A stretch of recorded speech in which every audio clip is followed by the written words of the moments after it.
لالا مجھے اس بار نہیں معلوم، پہلی بار ایسا ہو رہا ہے۔ لالا مجھے ڈر لگ رہا ہے۔ سبھی حویلی والے گاؤں گئے ہوئے تھے۔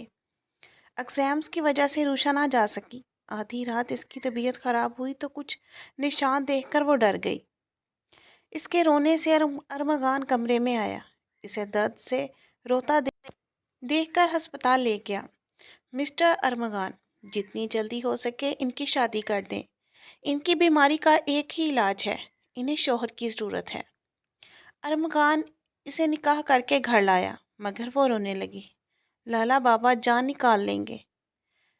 میری ایسا کو بھی نہیں کرنا چاہتی تھی، مگر اسے درد سے نکالنے کا ایک ہی راستہ تھا۔ ارمغان نے قریب کرتے محبت سے، مسٹر شاہ زمان، آپ روشا کے چچا لگتے ہیں۔ کال کے دوسری جانب ایک عورت کی آواز ابھر رہی تھی۔ شاہ زمان کچھ دیر چونکنے کے بعد پھر بولے، جی میں شاہ زمان، روشا کا چچا ہی بات کر رہا ہوں۔ بتائیے آپ کون بات کر رہی ہیں؟ کیا ہوا، سب خیریت تو ہے؟ انہیں حیرانی ہوئی تھی۔ مسٹر شاہ زمان، عروشا کی اچانک حالت بہت خراب ہو چکی ہے اور وہ چکرا کر گر گئی ہے۔ کب سے بے ہوش ہے، وہ ہوش میں نہیں آ رہی۔ میرے خیال سے ان کا بی پی بہت لو ہے۔ آپ جلدی سے آ کر انہیں ریسیو کر لیں تاکہ مزید کوئی مسئلہ نہ بنے۔ عروشا کی پرنسپل بات کر رہی ہوں، یہ کہہ کر کال بند کر دی گئی۔ جبکہ اب شاہ زمان ایک دم سے فکر مند ہو گئے تھے۔ ارمغان بیٹا جلدی سے چلو، ہمیں روشا کے کالج پہنچنا ہے۔ روشا کی طبیعت بہت خراب ہے۔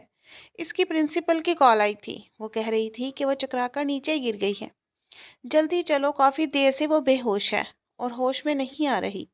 ارمغان جو اس وقت اپنی کیمپین میں بیٹھا کمپیوٹر پر تیز تیز انگلیاں چلا رہا تھا، باپ کی آواز پر ایک دم سے چونک اٹھا تھا۔ کیا مطلب، کیا ہوا ہے اسے؟ وہ جلدی سے کھڑا ہوا، شاہ زمان کی جانب سوالیہ نظروں سے دیکھ رہا تھا۔ مجھے تو اس کے کالج جائیں گے تو ہی پتہ چلے گا، اس لیے تو میں لینے آیا ہوں کہ چلو میرے ساتھ چلو، پتہ نہیں بچی کے ساتھ کیا ہو گیا ہے۔ وہ بھی کافی پریشان دکھائی دے رہا تھا۔ جی بابا چلیں۔ ارمغان شاہ زمان کو چلنے کا کہتے ہوئے جلدی سے ان کے پیچھے دوڑتا ہوا چلا گیا۔ اس کے ہاتھ آہستہ آہستہ کانپنے لگے۔ نہ جانے اسے کیا ہو گیا تھا، بس وہ ٹھیک تو ہوگی نا۔ وہ ڈرائیونگ کرتے ہوئے پاپا کو دیکھ رہا تھا۔ انہوں نے کچھ دیر اس کی جانب دیکھا اور کہا، معلوم نہیں بیٹا، خیر کرے۔ بیٹا اتنی پریشان ہونے کی کوئی ضرورت نہیں، اور تم کیوں اتنا پریشان ہو رہے ہو؟ اس کے لیے پریشان ہونے کے لیے ہم ہیں نا۔ شاہ زمان نے اس قدر پریشانی دیکھتے ہوئے کہا تو وہ جھنپ سا گیا۔ جی بابا، بس ویسے ہی گھر کا فرد ہے نا، اس لیے پریشانی ہو رہی تھی۔ وہ اپنی طرف سے بات بناتا ہوا گاڑی جلدی سے عروشا کے کالج کی جانب موڑ چکا تھا۔ کالج کے دروازے پر پہنچتا ہے، یہ دروازے ان کے سامنے کھول دیا گیا تھا۔ وہ جلدی سے بھاگ کر باہر نکلا۔ شاہ زمان نے اسے تاکید کی تھی کہ وہ جلد سے گاڑی میں ڈالے اور وہ اسے ہسپتال لے کر جائیں۔ اسے ٹیچر نے ایک میٹرس پر لٹایا ہوا تھا، لیکن پھر بھی وہ 100 کوشش کرنے کے بعد بھی ہوش میں نہیں آئی تھی، اور ارمغان نے جیسے ہی دیکھا وہ پہلے سے بہت زیادہ کمزور لگ رہی تھی۔ نہ جانے اسے کیا ہو گیا تھا۔ اس کی حالت دیکھ کر اس کی روح فنا ہونے لگی تھی۔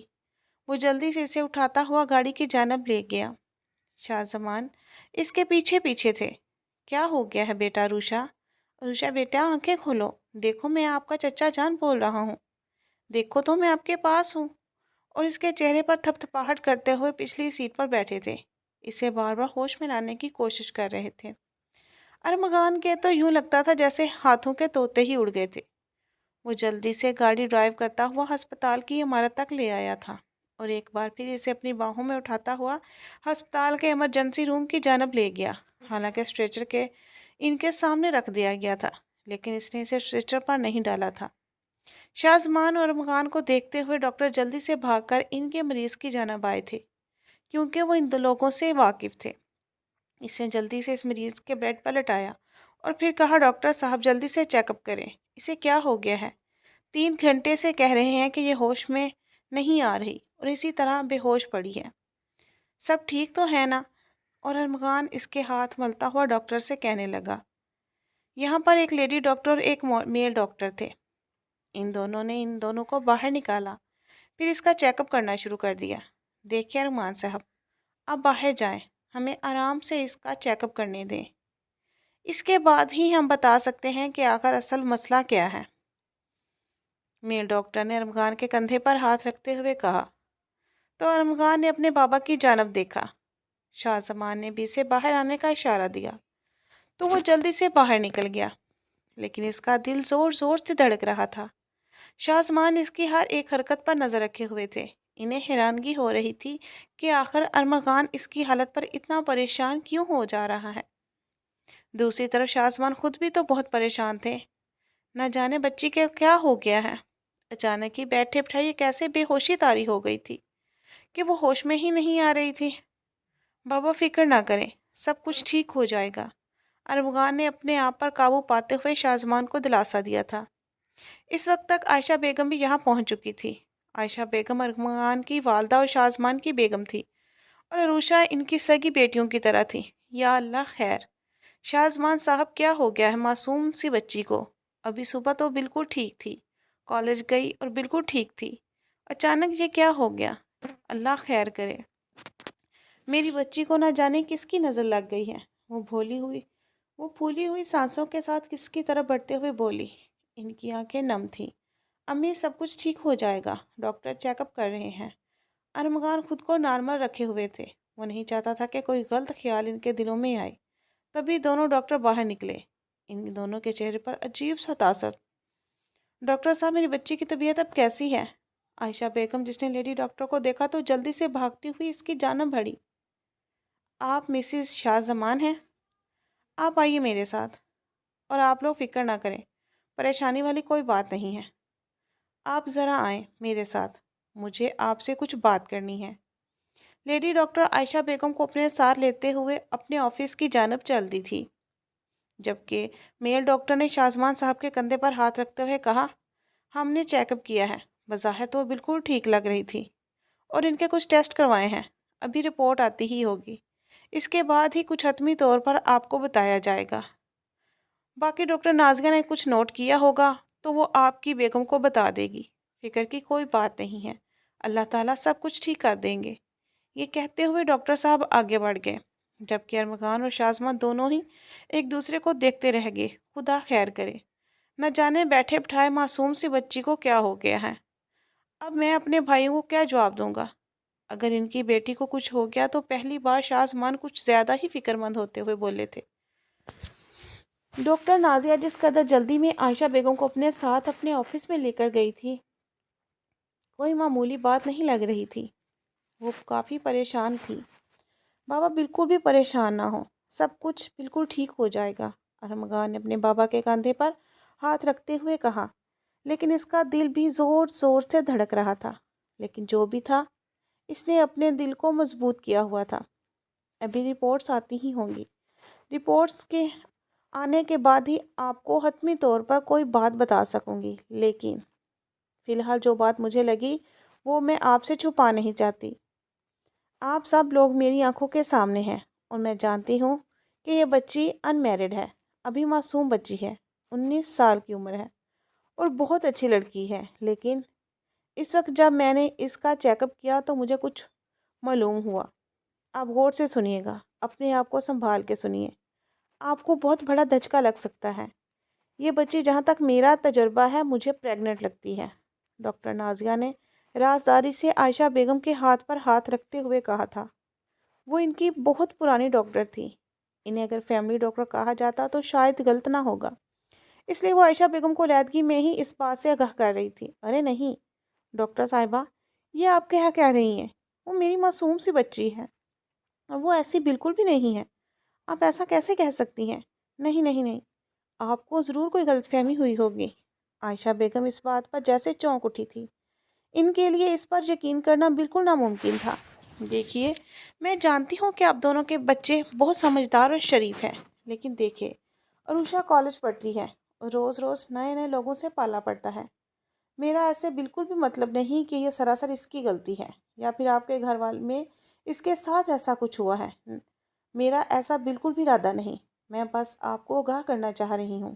آپ دیکھیں، اپنے ارد گرد اس کے کالج سے پتہ کریں، کہیں ایسا نہ ہو کہ اس کی دوستی کسی سے ہو اور کسی نے اس کا غلط فائدہ اٹھایا ہو۔ اس طرح ہم معصوم سی بچی پر الزام تو نہیں لگا سکتے۔ آپ کے بیٹے کو بھی میں جانتی ہوں، کیونکہ یہاں پر سب سے پہلے آپ کے بیٹے پر شک کیا جائے گا، لیکن وہ بہت شریف بچہ ہے،